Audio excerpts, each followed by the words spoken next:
Jerry Springer, daytime television pioneer, dies at 79.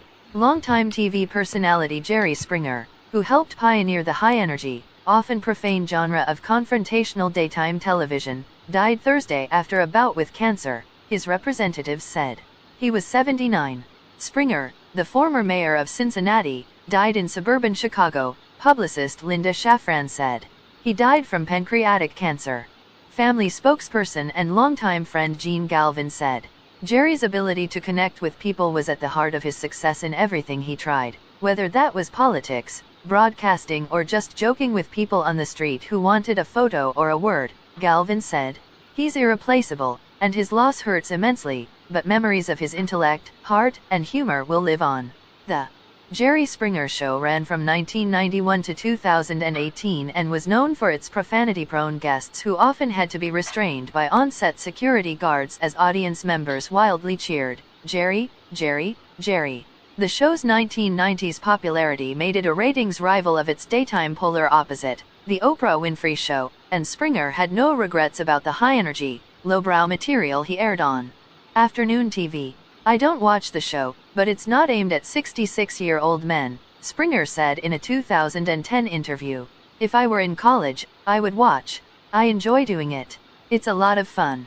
Former Education Secretary William Bennett in 1995 famously called Springer and other shows of the era perpetrators of cultural rot. Springer was such a success that the words Jerry Springer became a synonym for anything outrageous or ridiculous on TV. After Will Smith slapped Chris Rock at last year's Oscars, Alec Baldwin bemoaned how the ceremony had turned into the Jerry Springer Show. At the end of each episode of the confrontational and occasionally violent show, a seemingly sincere Springer would appeal to his viewers' better angels. He'd sign off each Springer episode with a catchphrase he had developed in his days in television news: "Take care of yourself and each other." Fellow 1990s daytime talk show host Maury Povich mourned Springer's passing, calling him a unique showman. "I am shocked and saddened by the passing of Jerry. He was not only a colleague but a friend," he said in a statement. "We worked for the same company for decades. He was joyful, smart, and, in his own way, a unique showman. I will miss him." Steve Wilkos, the on-set security supervisor for Springer's show, who eventually became a talk show host himself, said none of his success would have been possible without Springer. "Other than my father, Jerry was the most influential man in my life," Wilkos said in a statement. "Everything I have today I owe to Jerry. He was the smartest, most generous, kindest person I've ever known. My wife and I are devastated. We will miss him terribly."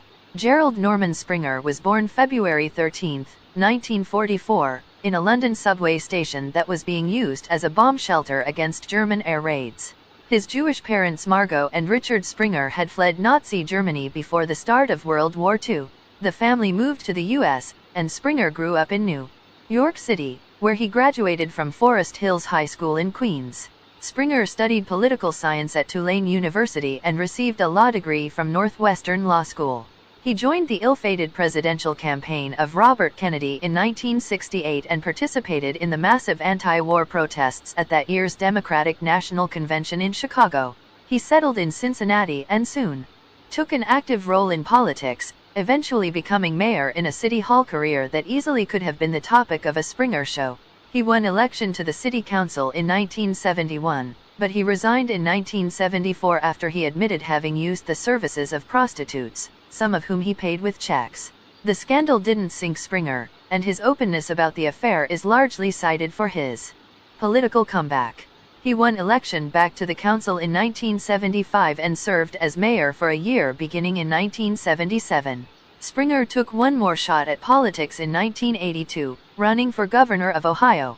He finished third in the Democratic primary, winning 20.4% of the vote and finishing third to the eventual general election winner, Dick Celeste.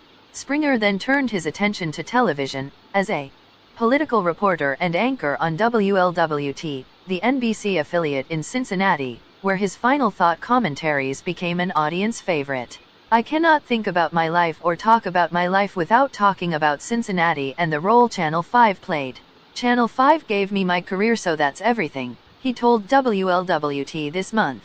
"It's in my blood. It really is. I'm not trying to be corny about it. I love this place. I love this station. I owe it everything.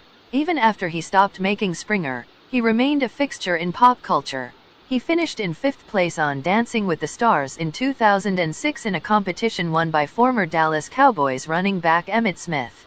Springer's family didn't immediately name a charity for fans to donate to in his name.